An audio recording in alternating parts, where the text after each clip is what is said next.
What's happening, everybody? Welcome back to the channel. Welcome back to another college basketball video. It is Friday, November 7th. We got some more college basketball action to dive into here today. And we're going to break down my favorite plays off of the slate. But before we do that, we do need to jump over there to the Guy Boston Sports website. That's where I put all of my final plays after each of these videos. So make sure you check that out. You'll find a link down there in the pinned comment. It's going to direct you there to the website. That's where you're going to find all of those final plays listed for free. So let's go ahead and jump over there. Let's recap our plays from Wednesday. Let's see what we put in then and how that ended up going down. And we put 3 plays in on Wednesday. We only go 1 and 2 on the night, though. We took Ryder and Rutgers, that total under 145.5, and that one does cash for us.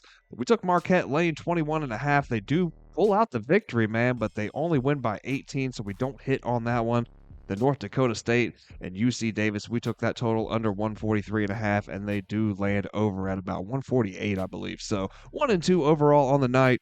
And we continue to play things light, man. Just the 3 plays, right? And we're going to keep it that way here as we build up data as the season is just beginning and everything is just underway, right? And everything's kind of up in the air. We're trying to feel things out and figure out who's who in the grand scheme of things. So let's go ahead and dive into Friday's action, man. I've got 2 games that I'm looking at specifically. I want to break down what I'm looking at in those games. So smash that like button down there for me if you can. Hit subscribe if you have not already. Let's go ahead and dive into the first game I'm looking at. It's going to be Georgetown taking on Maryland. Now, this is a classic rivalry, man, renewed here in the DMV between these two, with each coming into this one with big wins in their opener, but also with each failing to cover large spreads, right? Georgetown, they were 27.5-point favorites. Maryland was 29.5-point favorites, and both of them failed to cover those spreads, right? Now, Maryland, it's mostly a rebuild roster with 15 new players this season. They're relying on key transfers like Pharrell Payne, Elijah Saunders to lead their scoring attack offensively. Now, no current player on their roster or their head coach have played in front of this home crowd yet, so they're in for a treat here in this one, man. Georgetown, they're led by a pair of junior guards out of the backcourt, and they caught some attention, man, after beating Kentucky in an exhibition game earlier this year, 84-70 on Kentucky's home court. Like I said, it was an exhibition game, but impressive nonetheless, man. And they did so on the back of what looks like to be a pretty strong defense over there for Georgetown, man. They forced teams into tough shots. They held that Kentucky team that ranked 7th in the nation in points per game last year to just 33% shooting and 7 of 30 shooting from deep. With the turnover here for Maryland, man, as far as that roster is concerned, the Hoyas showing some promise early. I think 8.5 points, man, it may just be a tad too many points here to throw Georgetown's way. So, they have struggled shooting from deep, right? They went just 4 of 26 in their opener with no players knocking in more than one look from beyond the arc. But Maryland, on the other hand, they knocked in 10 threes in their opener. But, how much stock do you want to put into that, considering the fact that, the defense that they played, for one, and the fact that it took them 29 attempts to hit those 10 three-pointers. So, not really a good three-point shooting team over there on that side as well. Maryland does hold the all-time lead in this series, head-to-head wise, sitting at 38-27. I do think we see them pull out another dub here, man. This is their official home opener this year, and they've won 48 of those now in a row, right? Dating back all the way to 1977. So chances of them hitting 49 here are pretty high, right? You consider those numbers there. I'm just not sure that I like them to cover here in this spot, man.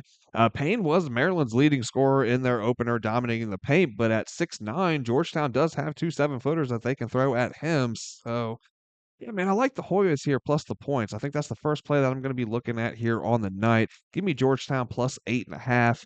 I'm going to be looking at Kansas and North Carolina in our next game, man. This is quite a big matchup here in the early stages of the season. Each of these two, they beat up on much weaker opponents in their openers, man. They're going to be faced with a true challenge here in this one against each other, right?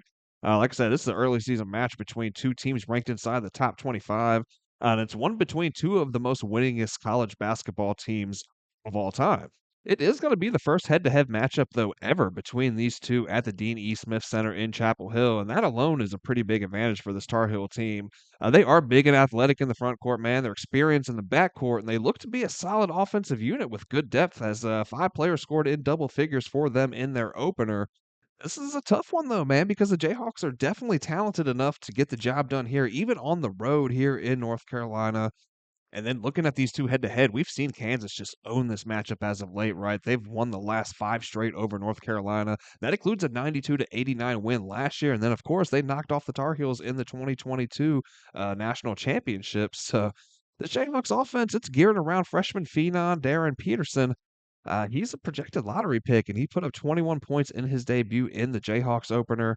Then you got sophomore Floyd Badunga. He'll be stepping into the starting center role, and Kansas will need his elite athleticism, his rim protection here against this UNC front court. Kansas, they may also look to push the pace, man, relying on Peterson's speed and Badunga's rim running. While Kansas has a star freshman in their backcourt, the Tar Heels have the experience of Seth Trimble in theirs. That's the only returning rotational piece from last year who brings strong perimeter defense to the table. So all in all, man, I think this is going to be a pretty tight game. I think we're going to get a good, good game here between these two, right? But I think the size advantage and the home court edge has me leaning towards North Carolina here on the side. It's really going to come down to who can get it going from the outside, man. Who can get hot from beyond the arc. And then ultimately, man, the pace at which these two will play, the offenses that they bring, and then that outside shooting capability that they both possess has me leaning towards an over looking at this game as well. So North Carolina on the side, give me an over here also. That's going to wrap it up here for today's show, guys. I hope you enjoyed the video today. Hope you found the content helpful and useful. And if you did, please don't forget to smash that like button on your way out. Hit subscribe if you have not already. And guys, that is going to wrap it up. Hope you guys all cash out and have yourselves a great night. I'm going to see you back tomorrow for the next one.